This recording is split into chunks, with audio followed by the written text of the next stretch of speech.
Qala al-muallif rahimahullahu taala, far'un, cabangan masalah. Lau asabal arda nahwu baulin wajaffah.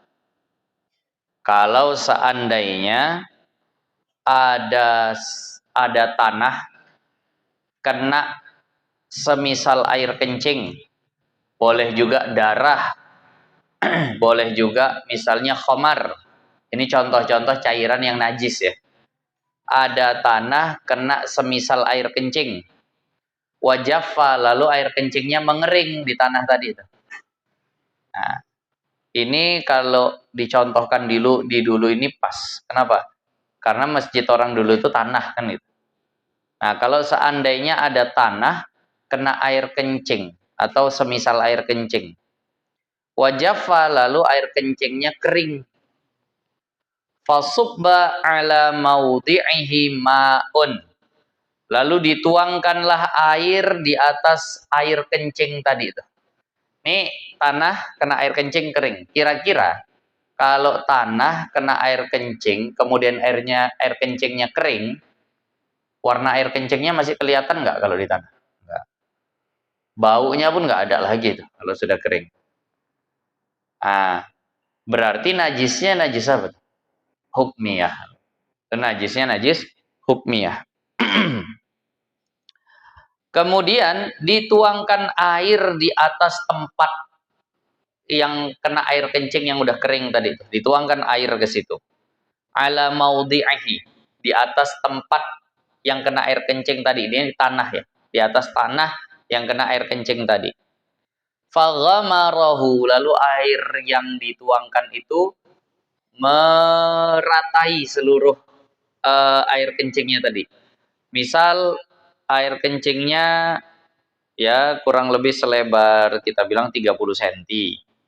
Lalu dituang air, airnya menyeluruh sampai 40 cm misalnya. Lingkaran 40 cm. Berarti kan ini airnya itu, air yang dituangkan sudah menyeluruhi air kencing. Paham maksudnya? Di situ apa bahasanya? Sudah meratai. Meratai air kencingnya. Maka jawabnya, kalau ada lau, itu pertama kan tadi lau. Far'un lau, itu harus ada jawab. Harus ada makanya. Kalau ada iza, ada lau, ada in, itu harus ada makanya. Ini jawabnya.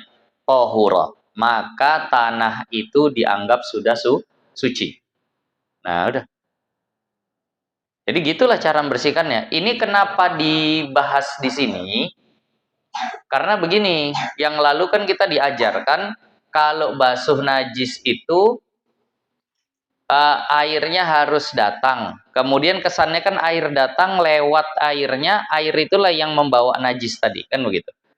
Ini kalau tanah cemana nak buat begitu? Nah, ini udah di bawah. Kalau tangan kita siram, airnya lewat. Nah, kalau tanah gimana? Kan nggak bisa. Jadi siram aja udah. Tapi ini memang najisnya ini hukumnya hukmiyah. Jadi sama kayak lantai yang selalu kita ajarkan, dibuat jadi hukmiyah dulu, siramkan airnya lebih banyak daripada bekas air kencingnya, maka sudah suci lah itu. Walau lam yamdab au yaghura. Walaupun airnya belum meresap ke dalam tanah. Walaupun airnya belum nyerap ke dalam tanah. Kalau nyerap ya udah jelas lah itu sucinya kan gitu. Kalau udah nyerap, kayak misalnya ada pasir kena air kencing kita siram, airnya nyerap ke bawah, ya itu udah jelas sucinya atasnya kan gitu. Ini airnya belum meresap, belum menyerap ke dalam tanah tadi, maka tetap dia itu juga hukumnya suci. Walau lam, ntar saya lihat syarahannya, saya pun ini bahasa, oh iya bidhammil dhad, betul. Walau lam yamduk, mohon maaf. Nah, di syarahannya bidhammil dhad dengan baris dotnya baris dhammah. Nah, yamduk di situ, yamduk. Yang benar yamduk. Nah, karena memang agak jarang ini kosakata ini. Walaupun belum menyerap. Nah, sawa'un kanatil ardu salbatan am rakhwatan. Baik tanahnya itu tanah keras atau tanahnya tanah gembur. Gembur apa bahasa? Gembur. Nah, gembur atau gembur? Kalau tanah padat yang biasa dilewati mobil nih, jalan ini disiram airnya situ aja. Tapi kalau tanah sawah siram airnya pasti masuk. Jadi mau tanahnya gembur atau padat, asal najisnya hukmiyah, sekali lagi, mau tanahnya gembur ataupun tanahnya keras padat, kalau najisnya hukmiyah siram suci lah itu.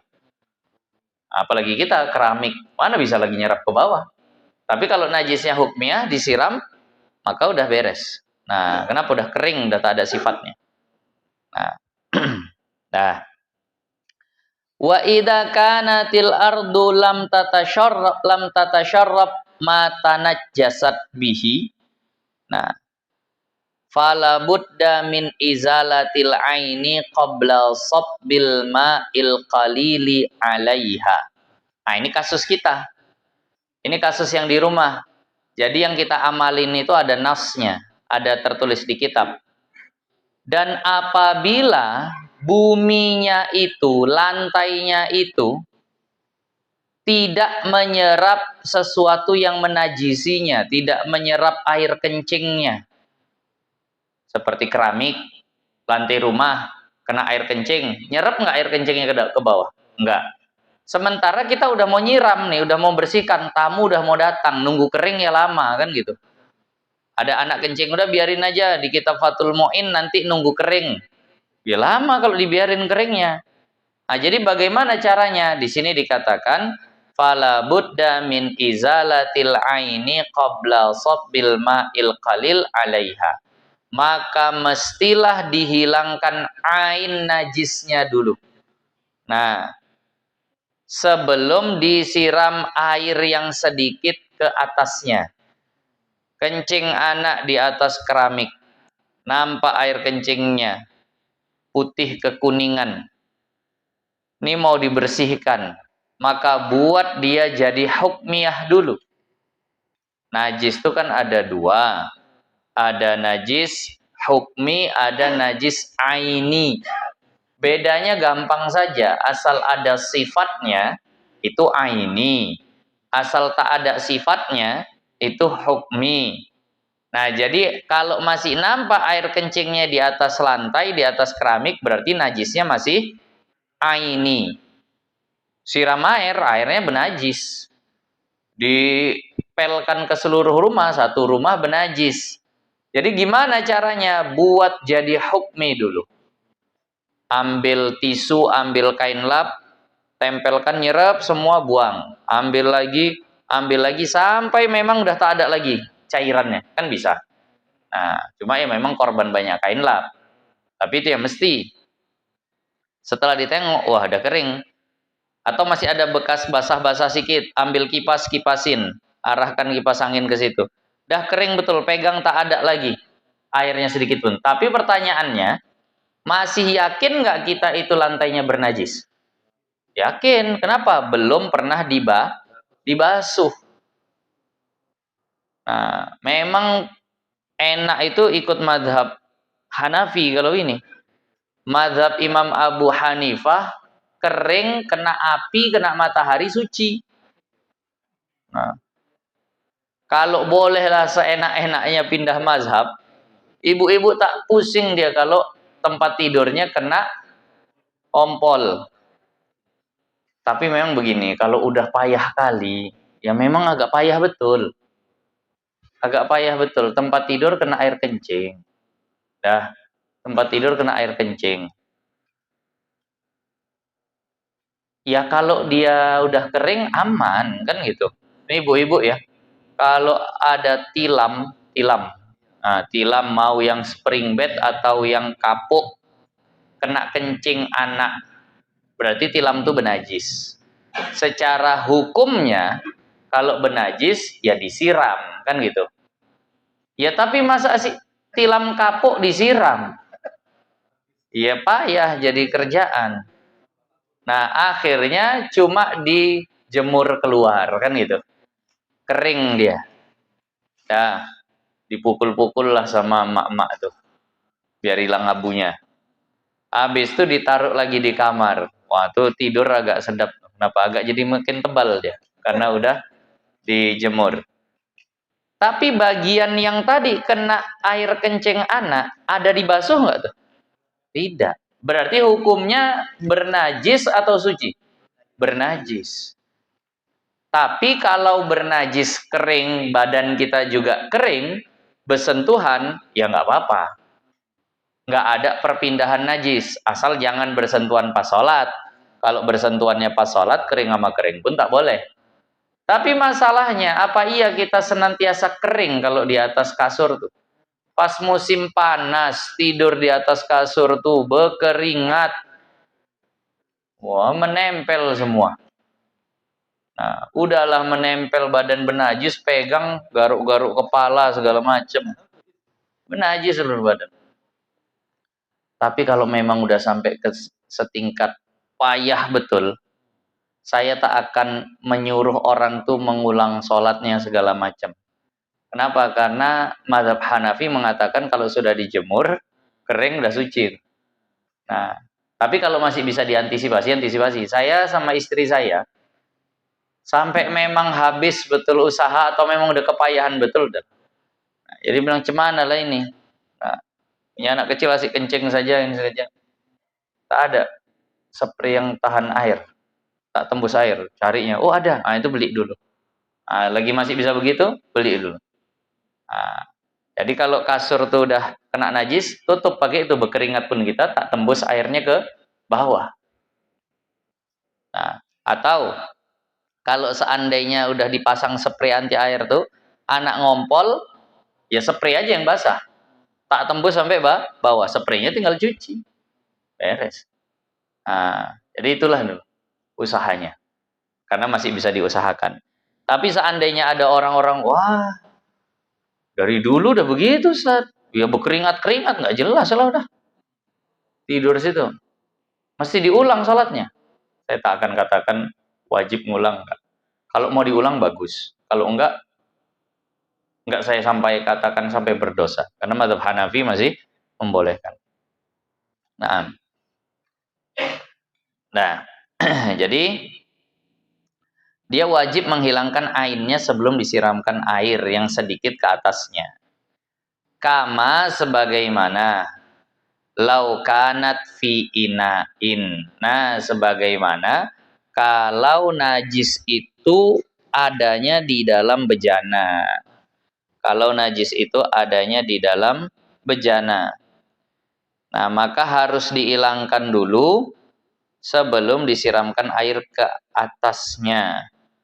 Di sini di syarahan I'anatul Talibinnya ada catatan seperti ini. Al-ina'u, bejana itu, ini enggak dari Fathul Mu'innya ya.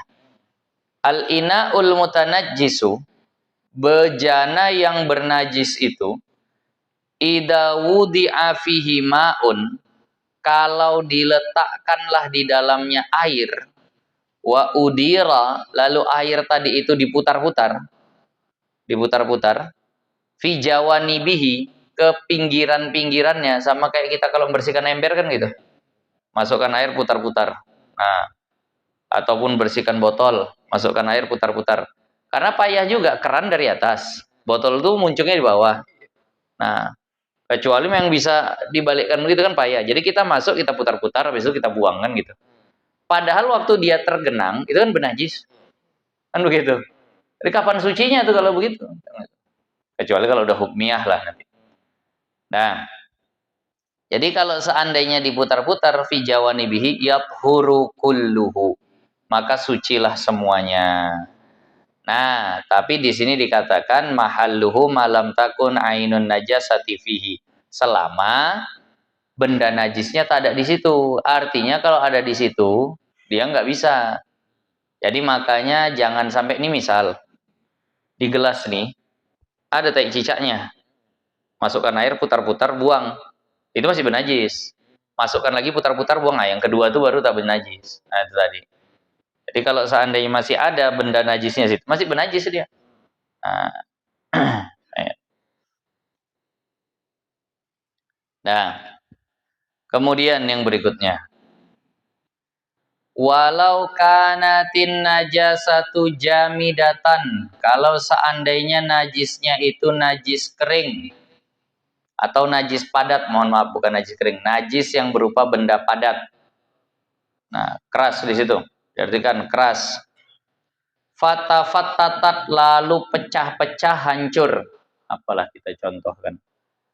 Najis kering. Misal mohon maaf ada tai ayam kering. Nah, tepijak orang remuk. Nah, itulah. Jadi semua melebar itu. Nah, wahtalatot biturab, lalu bercampur sama tanah-tanah. Nah, lam yathur, maka itu nggak bisa suci. Nah, dengan sekali siram aja maksudnya. Nah, lam yathur, nah itu nggak bisa suci. Nah, tadi. Kenapa? Karena ain najisnya pasti ada. Paham maksudnya? Ain najisnya pasti ada, cuma bercampur.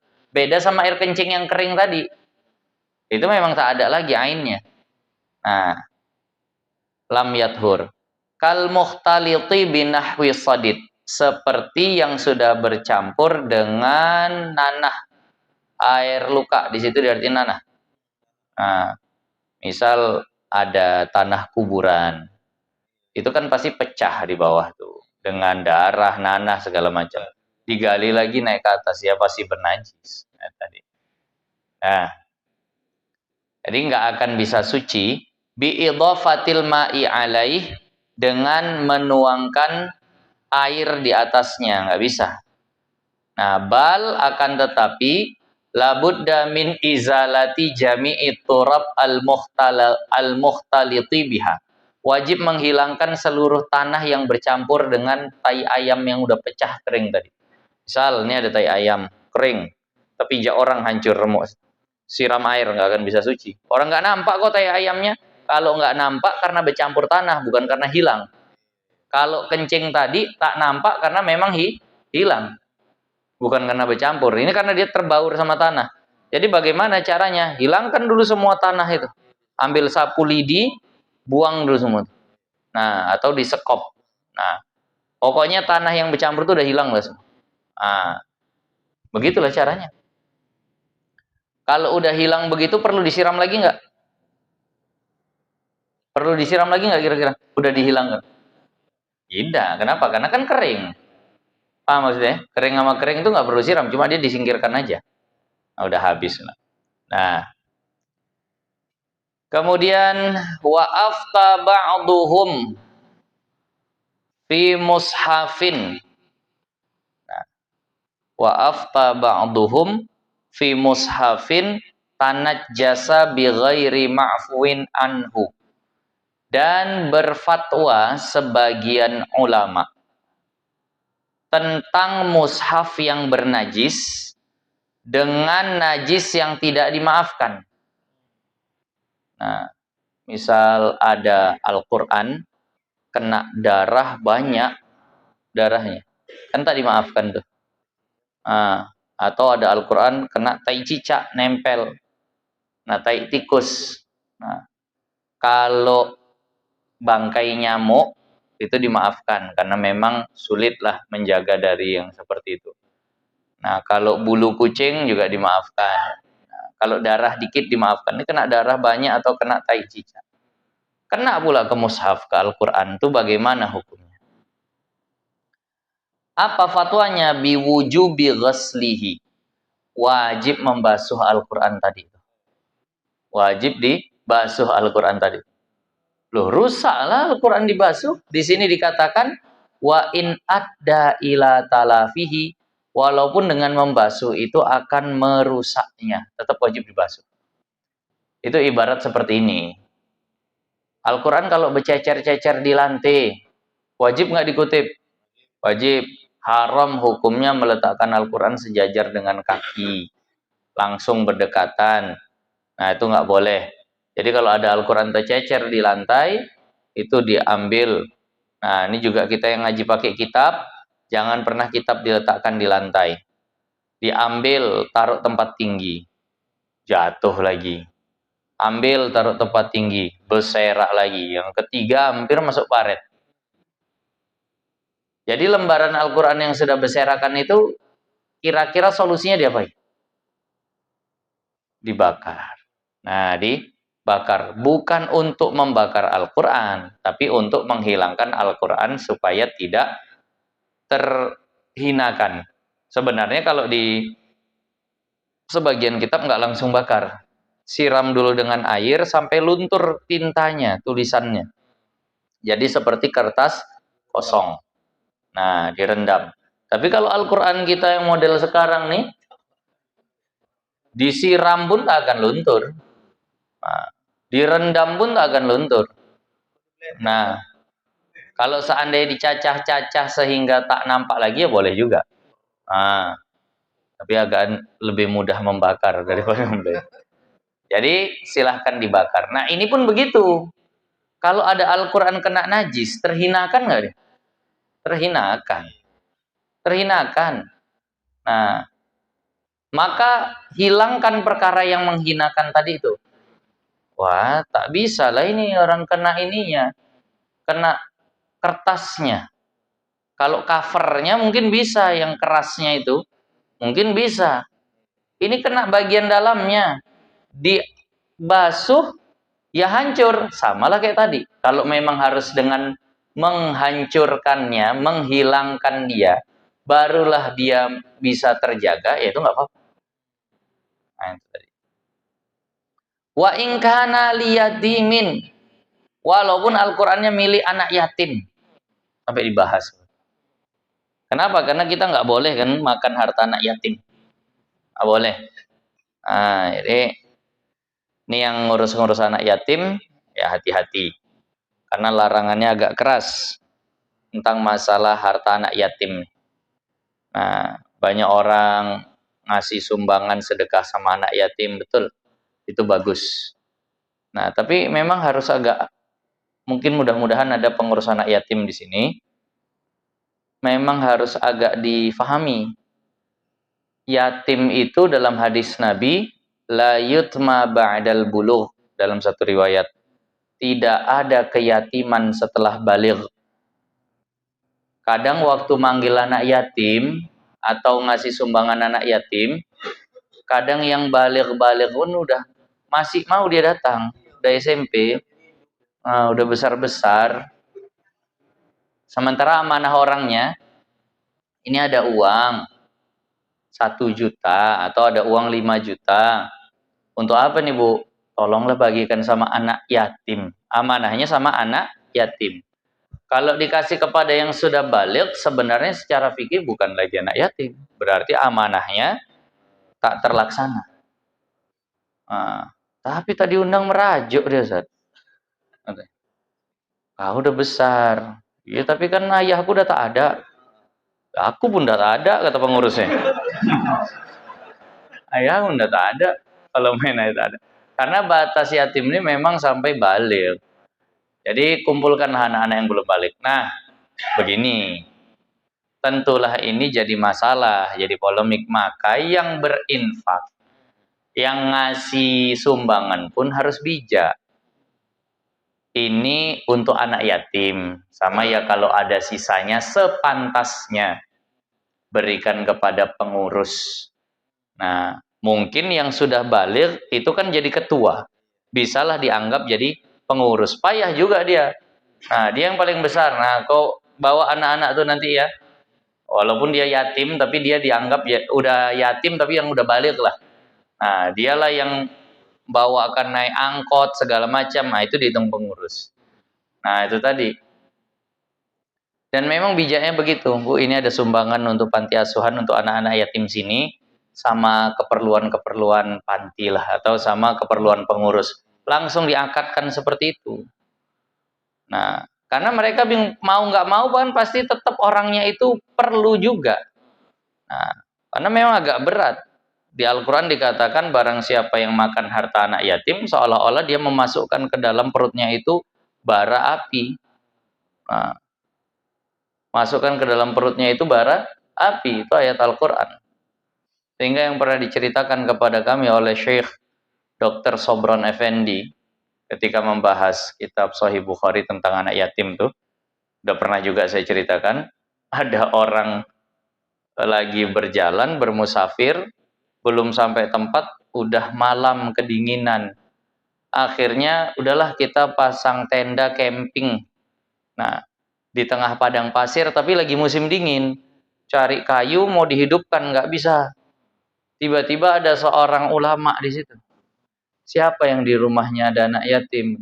Saya, sini.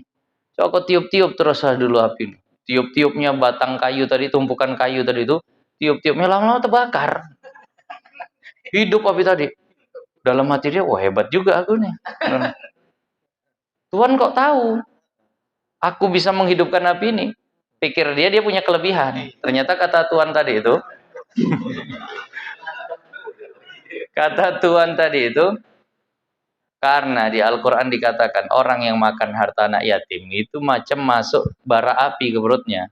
Kau ngurus anak yatim kan, sikit banyak ada tuh bara api di perutnya. Ketika ditiup-tiup keluarlah berapinya. Ternyata bukan kelebihan. Ternyata memang kesalahan dia. Nah, jadi makanya hati-hati yang ngurus harta anak yatim. Yatim itu yang belum balik. Kalau sudah balik. Nah. Tapi pahalanya besar ya. Pahalanya besar. Kata baginda Nabi, ana wakafilil yatim, ana wakafilul yatim, hakada yaumal qiyamah. Aku sama pengurus, yang mengurusin anak yatim, sama pengasuh anak yatim, itu seperti ini pada hari kiamat. Sedekat dua jari. Dekat betul, suka betul Nabi sama yang ngurusin anak yatim. Walaupun dia bukan asnaf zakat, ini juga yang sering disalahpahami. Luruskan paham masyarakat bahwa tidak masuk 8 golongan asnaf, tidak masuk 8 golongan penerima zakat anak yatim itu nggak masuk. Nggak ada. Fakir, miskin, ibnu sabil, sabilillah, gharim, amil, kemudian mu'allaf, satu lagi budak. Udah tuh aja. 8 tuh aja, nggak ada yatim, nggak ada. Janda nggak ada. Nah, jadi kalau seandainya yatim itu enggak. Nah, janda nggak masuk kecuali dia miskin. Tak semua janda miskin. Nah, ada tadi lansia masuk lansia. Tak masuk kecuali dia miskin atau yang lain lah mu'alaf atau yang lain. Tapi kalau dari sisi lansianya enggak. Ini kan kadang panitia zakat itu kasih itu janda ibu tuh. Ya janda belum tentu miskin. Pokoknya sampai hatinya kuat. Nah, selama masih goyang kasih aja lah. Nah. Qala syekhuna berkata guru kami Al-Imam Ibnu Hajar Al-Haytami wa yata'ayyanu farduhu fima idza massatin najasatu syai'an minal Qur'an. Dan tertentulah kewajiban ini. Wajib enggak kalau Al-Qur'an itu kena najis dibasuh? Wajib. Itu kewajibannya tertentu pada apa-apa yang jika najis itu memang menyentuh daripada Al-Qur'annya. Al-Qur'an ini apalagi Al-Qur'an sekarang banyak kali bagiannya. Dulu pun udah ada. Ada covernya. Covernya ini ada. Kemudian mungkin ada benangnya. Nah, kalau sekarang ada terjemahannya lagi. Nah, ini kapan Al-Qur'an itu wajib dibasuh? Ketika najisnya mengenai Al-Qur'annya. Yang mana itu Al-Qur'annya? Yang bahasa Arabnya itu. Nah, ayatnya itu. Tulisannya itu. Nah, kalau covernya belum. Kalau terjemahannya juga tidak. Nah, gunting aja pun nggak apa-apa kalau misalnya bisa digunting. Nah, kalau takut nyebar gitu. Tapi kalau dia kering itu nggak sampai wajib. Bi khilafi ma idza kanat fi nahwil jildi. Berbeda kalau seandainya najisnya tadi itu ada di jilidnya, di kulit Al-Qur'an. Di situ diartikan apa? Sampul. Nah, di sampul ya, itu lebih pas bahasanya. Di sampul Al-Qur'annya ini. Kalau sini yang kena misalnya Al-Qur'an nih. Kenanya di sini sampulnya ini, nggak wajib dibasuh. Jangan direndam sampai hancur Qurannya, nggak boleh. Nah, awil hawashi ataupun hasyiahnya. Hasyiah itu pinggiran-pinggirannya yang nggak kena ke tulisan Arabnya. Itu nggak masalah kalau di situ. Nggak wajib membasuhnya. Kalau yang kena adalah pinggiran-pinggiran Al-Qur'annya tadi. Nah.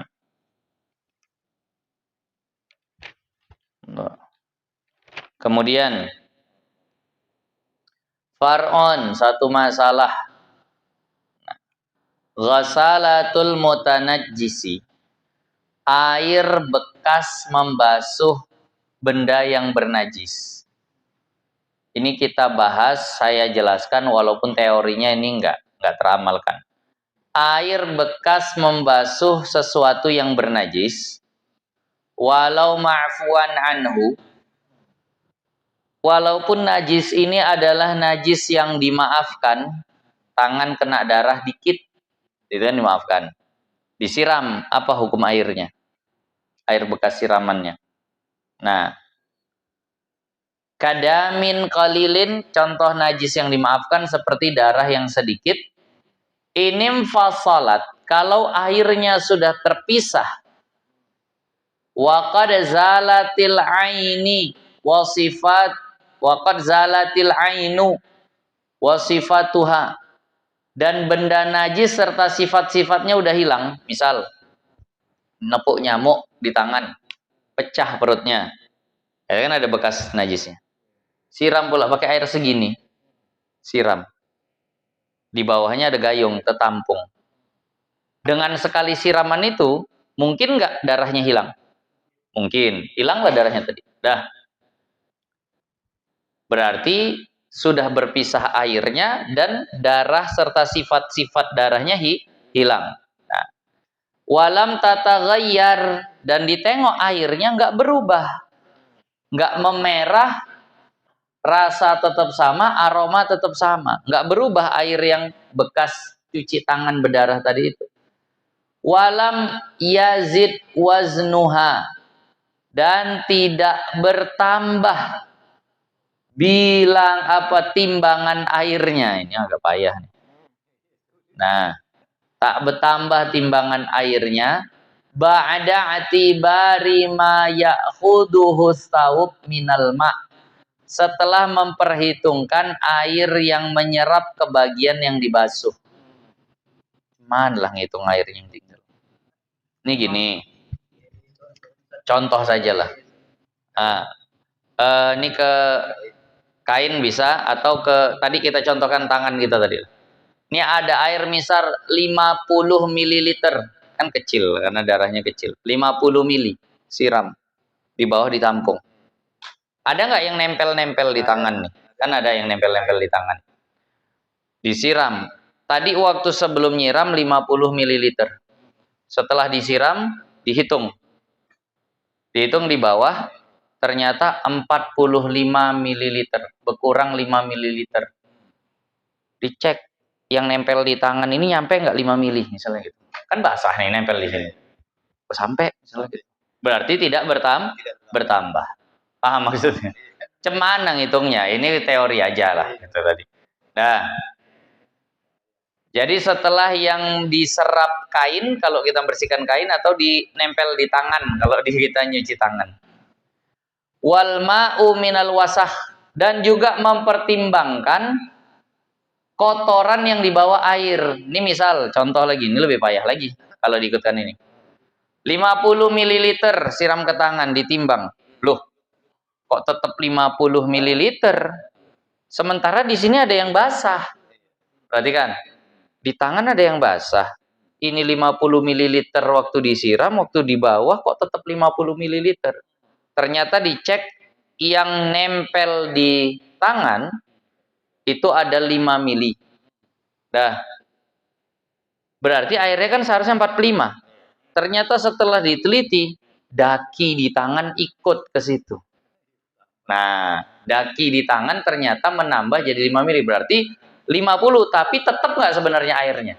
Tetap. Yang 5 mili lagi itu wasah. daki di tangan. Nah, itu contohnya. Dah, nggak usah lama-lama lah. Nah, waqat tahural mahallu, dan tempat yang disiram itu sudah menjadi suci. Tahiratun, ini jawabannya. Maka hukum air bekas siramannya tadi itu suci tapi tidak menyucikan.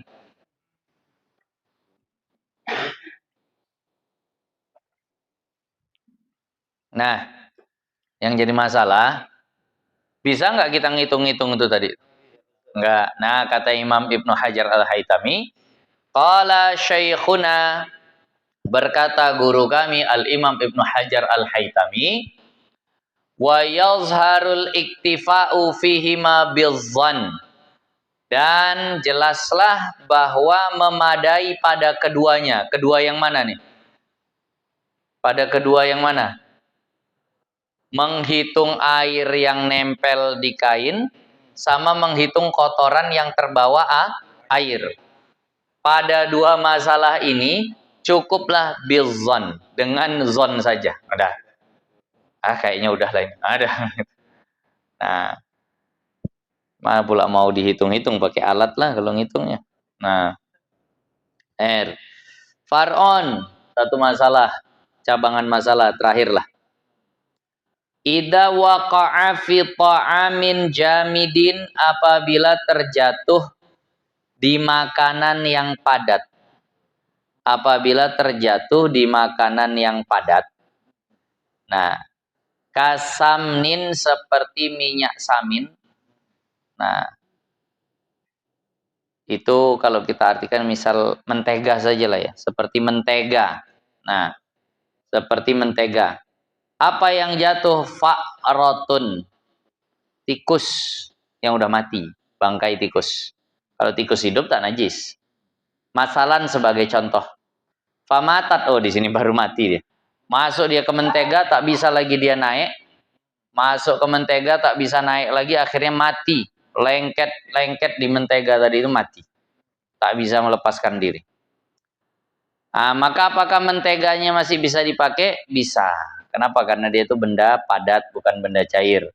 Ulqiyat wa ma haulaha, dibuanglah tikus tadi dan yang di sekitar tikus tadi itu diambil semua. Kanan, kiri, bawah itu diambil semua, buang, barulah dimanfaatkan menteganya, boleh. Mimma massaha, dari apa-apa yang disentuh sama bangkai tikus tadi itu, buang. Nah, fakot itu saja, nggak usah semua dibuang. Wal baqi, sedangkan sisanya itu tahirun, itu suci. Kalau yang kejatuhan najis benda padat.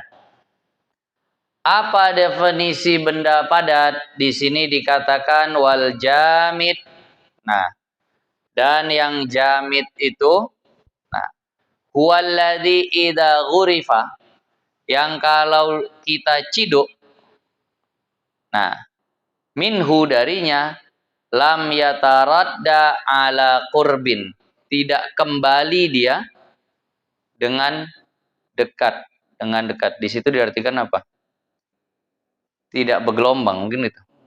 Di situ apa? Tidak meleleh, tidak meleleh ke tempat yang terambil tadi.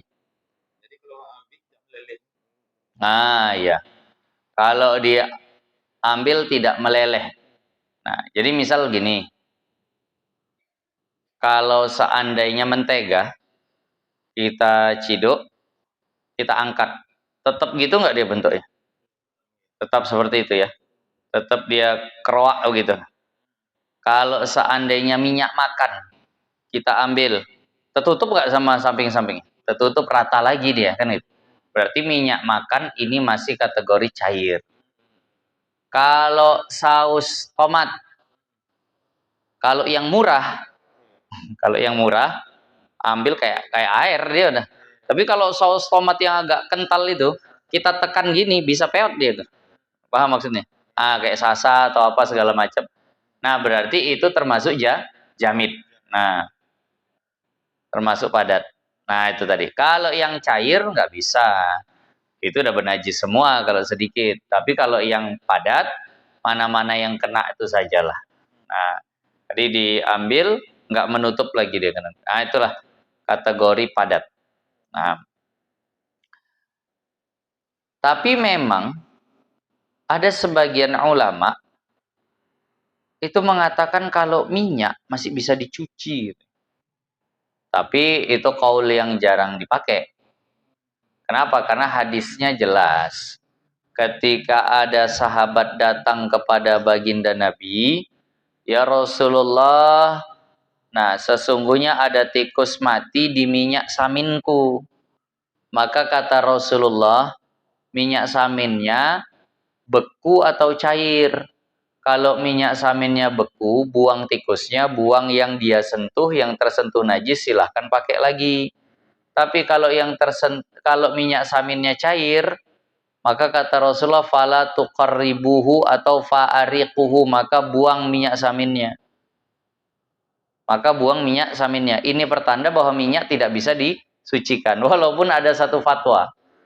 Misal ada minyak kejatuhan bangkai tikus. Nah, minyak makan kejatuhan bangkai tikus. Benajis nggak nih? Najis. Kalau seandainya minyak makannya sampai 2 kulah kemasukan bangkai tikus, benajis nggak nih? Benajis, karena dia bukan air. Nah, dibuanglah bangkai tikusnya tadi, kan najis. Ada sebagian ulama bisa dia itu disucikan dengan cara dimasukkan air ke situ. Dimasukkan air ke situ kan misah tuh. Yang di atas apa? Minyak, yang di bawah air. Lalu diudek. Diudek-udek. Karena tidak pecah-pecah tuh minyak itu. Jadi pecah-pecahannya itu seolah itulah terbasuh. Setelah diaduk terus, habis itu dibiarkan sampai minyaknya naik lagi semua, airnya di bawah. Maka itu airnya bernajis. Maka dilubangi bawahnya, tusuk bawahnya, keluarlah airnya. Begitu udah dekat minyak, atau udah agak keluar minyaknya sedikit, tutup. Nah, itu suci. Gitu. Tapi itu pendapat marjuh, dikalahkan dengan ucapan Nabi tadi, kata Nabi, buang minyaknya. Kalau memang masih bisa disucikan seperti itu, pasti Nabi ajarin. Ternyata kata Rasulullah dibuang minyaknya. Nah, betul. Nah, itu tadi yang saya terjemahkan. Kalau dia padat, maka buanglah dia dan yang di sekitarnya. Nah, fala tuqarribuhu, jangan kau dekati dia.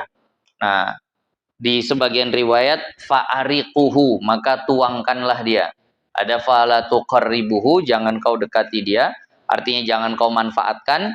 Di riwayat yang lain fa'ariquhu, maka tumpahkanlah dia. Insyaallah akan datang nanti far'un idza tanajjasa ma'ul bi'ri.